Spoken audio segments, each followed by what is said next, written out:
Hello everyone, and thank you very much for joining me today. I hope you're going to enjoy this video. I'm sure I'll have an enjoyable few hours out today. The topic of this video is all about photography at the coast, and I want to talk about how I believe that photography at the coast can be really good for your own well-being, your own state of mind, and how it can also be perhaps the best place from which to actually improve your photography.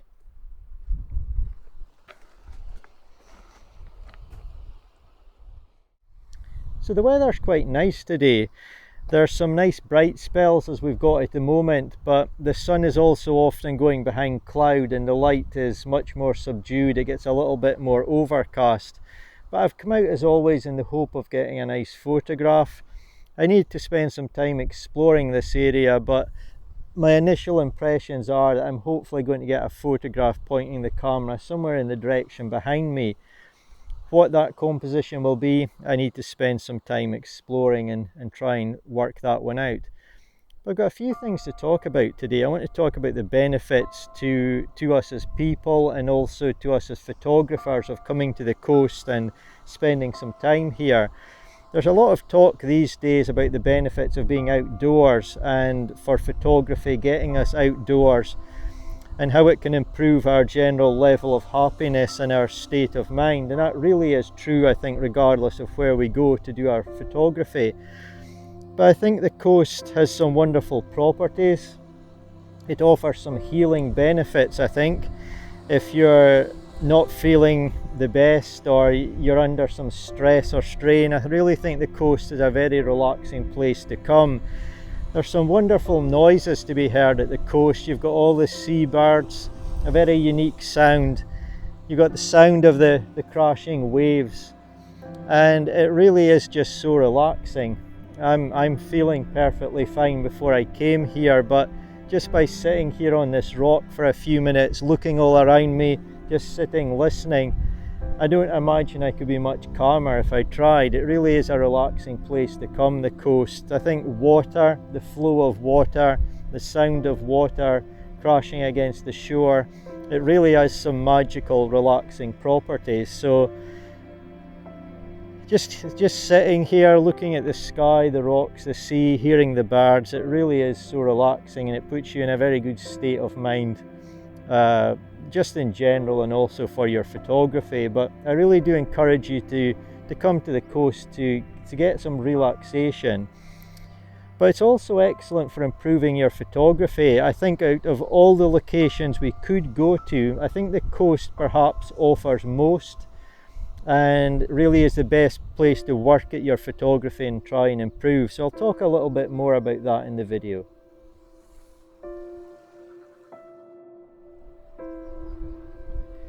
So I've still not had a look for my composition yet. I'm just enjoying absorbing my surroundings, and I think that's a good thing.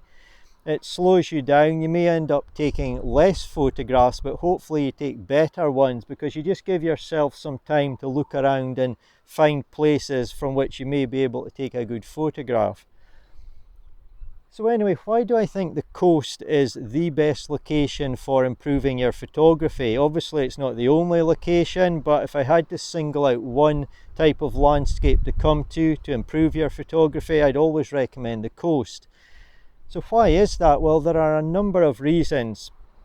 I think the coast changes dramatically each time you visit. So for example, you could come when the tide is coming in. You could come when the tide is fully out, and it's going to dramatically change the look of the landscape. You're going to reveal new rocks and so on when the tide goes out.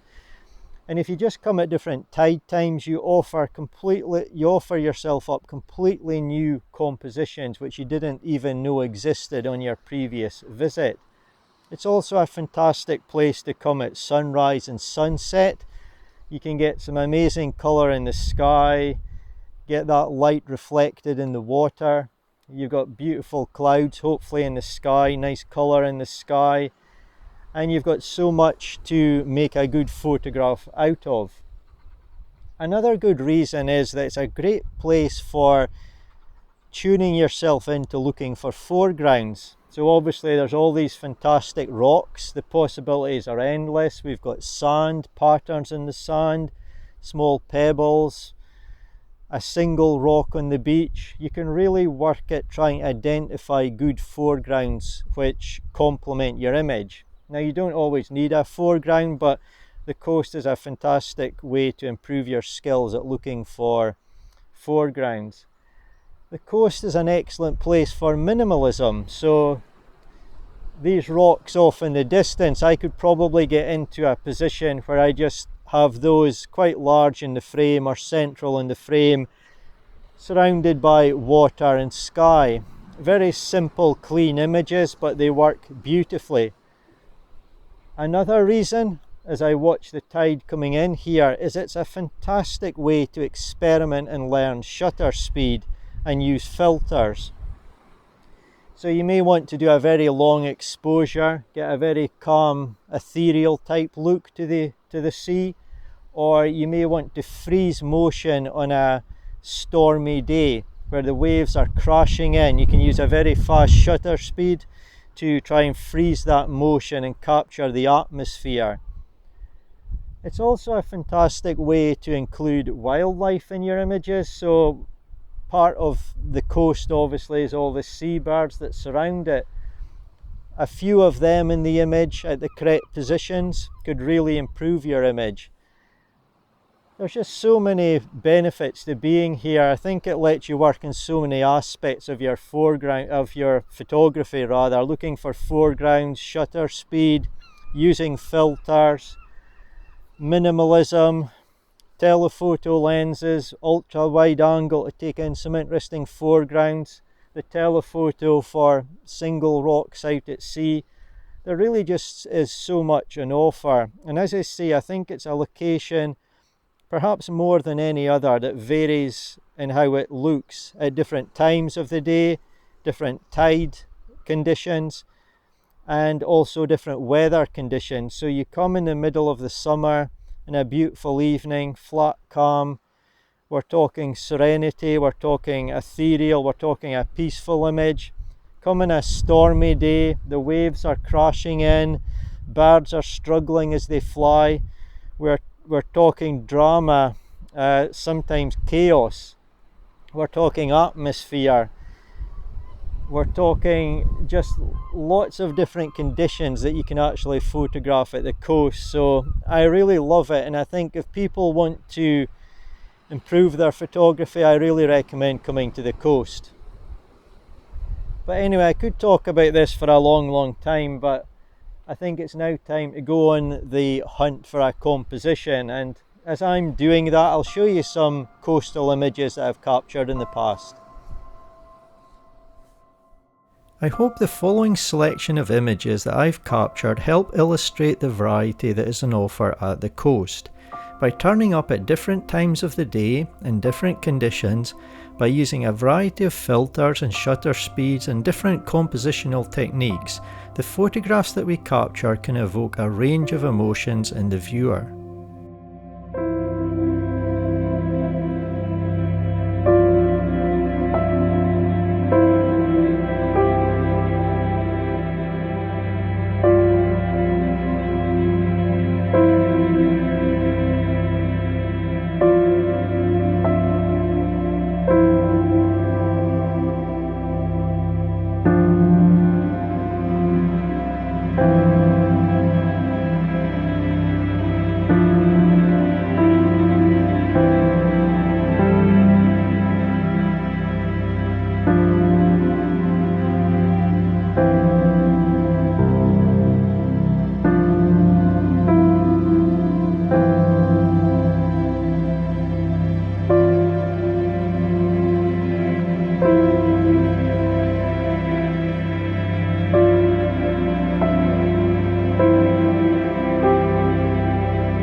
So there was something I wanted to talk about earlier and I believe I forgot to do that.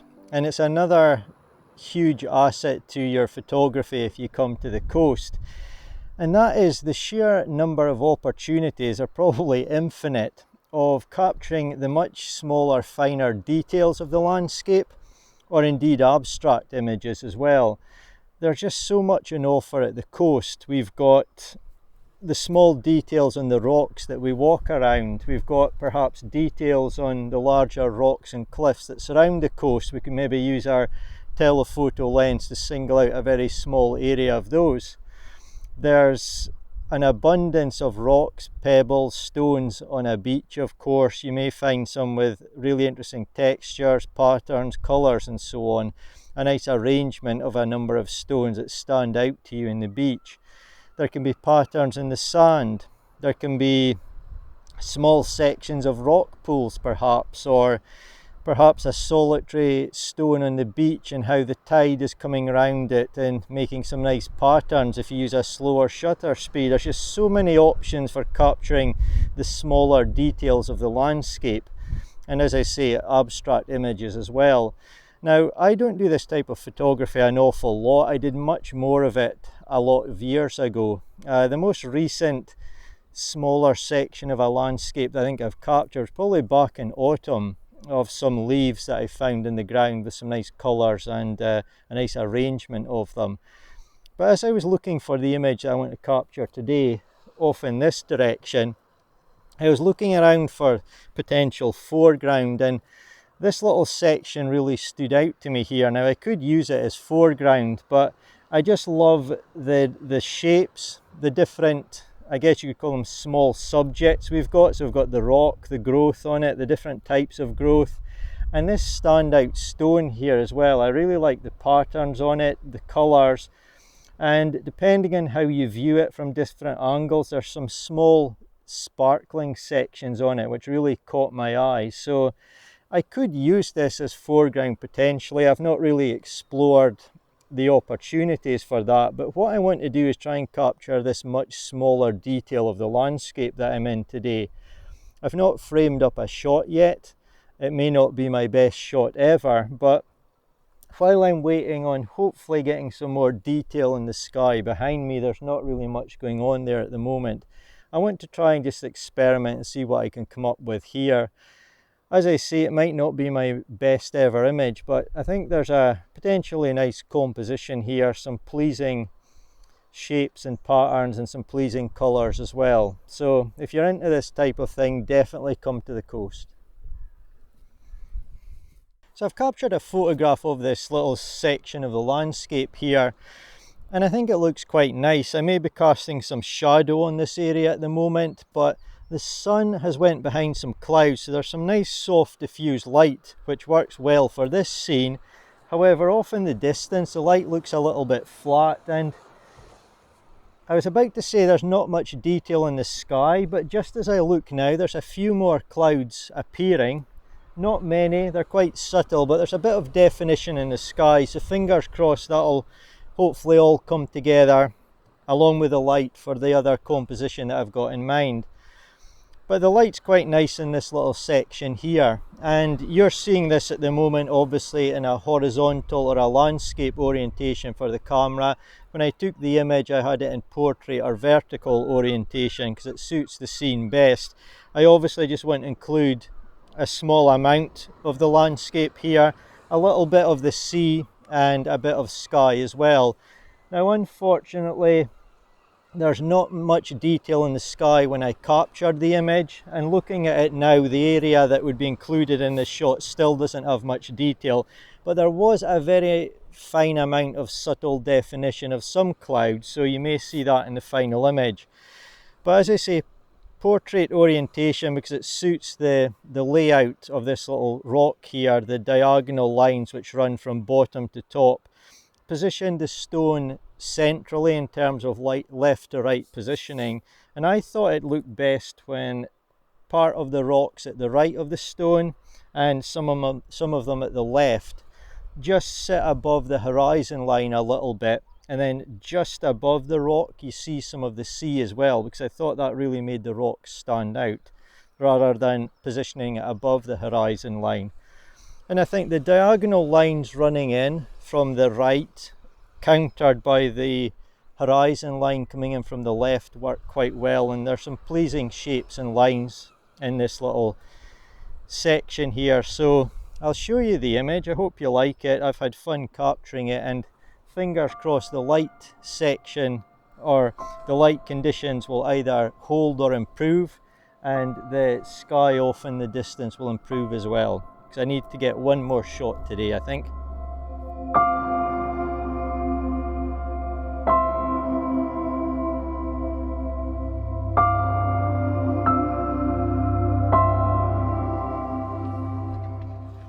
So it's a difficult one to call this. I'm not having much luck with the sky. I'm not sure if I'm going to be able to feature any clouds of any significance off in the distance in my photograph. There are some clouds just appeared in the last 10 minutes or so, but at the moment they're too high to feature strongly or improve my photograph. But as I discussed earlier, I hope to find a composition that would work shooting in this direction, because I really like the rocks off in the distance out at sea, and I've found something that I think will work. So it's a very difficult one to frame up. There are compromises that must be made. You can't get everything aligned perfectly. That's often the case with landscape photography. But what I'm trying to do is use some of these rocks here, which are pretty much everywhere that I've been walking today, as my foreground. And the way the sea has just come in and positioned them as the tides come in, it's quite interesting. There's a few nice curves, subtle, which it may be harder to identify in the photograph, but I can certainly see here. There's also some interesting standout colourful rocks, some nice orange ones, and there's a standout rock here. So I've been taking all this into account when framing up my shot. The direction in which the sun is setting, the sky is very nice. It's behind some clouds at the moment, the sun. It's putting some nice diffused light on my foreground, a nice soft glow, which is nice. And the light off in the distance is okay. It's definitely not the best I've ever seen when I've been doing landscape photography, but it's nice enough. But I would just like some more detail in the sky, but you've got to work with what you're given. So I've got this rock face coming into the left of my image, some of the rocks coming into the right, and I've positioned all the various elements as best I can. With this foreground, the different colours, the different shapes and patterns, I think it breaks the image up nicely into stages. So that's what I'm trying to shoot. I've also done a couple of long exposures. Again, I spoke about that earlier. It's one of the fantastic benefits of being at the coast. Working with different exposure times, different looks of the sea is fantastic, and it can really change the look and atmosphere of your image. I would love if there had been some clouds as well to work into a long exposure, but unfortunately I don't think I'm going to get that. But I'm going to hang around a bit longer, see what else happens here, and regardless of what I get, I'll show you my favourite image, the best I've been able to work with in this spot. There are a number of things that I like about this image, but I knew while on location that I would use it as a concept shot, and I hope to take a better version of this scene sometime in the future. The stones are piled higher at the bottom right of the image, and I feel they lead the viewer's eye across to the large rock on the left, which then directs your gaze out to the distant rocks. I like how the large rocks on the left and right slope in different directions, and I've tried to use these as framing to keep the viewer's eye within the frame. Also appealing to me are the implied diagonal lines which lead your eye through to the back of the image. The shapes of the rocks and the sea complement each other well, and the photograph overall conveys nice depth. So those are the positives. I think there is potential in the composition, but there are a couple of things that I don't quite like. The first was out of my control, and that was the light and general overall conditions. The photograph could be improved with better light. There wasn't a lot of movement in the sea, so I smoothed it a little with a longer exposure, but I'd be interested to see how this scene looks with some nice rolling waves coming in from the left side of this photograph. The second thing that I'm not too keen on is that I couldn't get any separation between the rocks in these areas which I've highlighted. Again, I couldn't do anything about that while on location on the day that I took this image. However, as I touched on while on location, this is one of the fantastic benefits of enjoying photography at the coast. You can return the very next day and the scene can be absolutely transformed. By looking at these rocks, I notice that the sea level does get higher, so if I plan my return for the correct time, the sea itself should give me that separation that I'd like. By observing and visualising, I feel prepared to create a nice photograph of this scene in the future.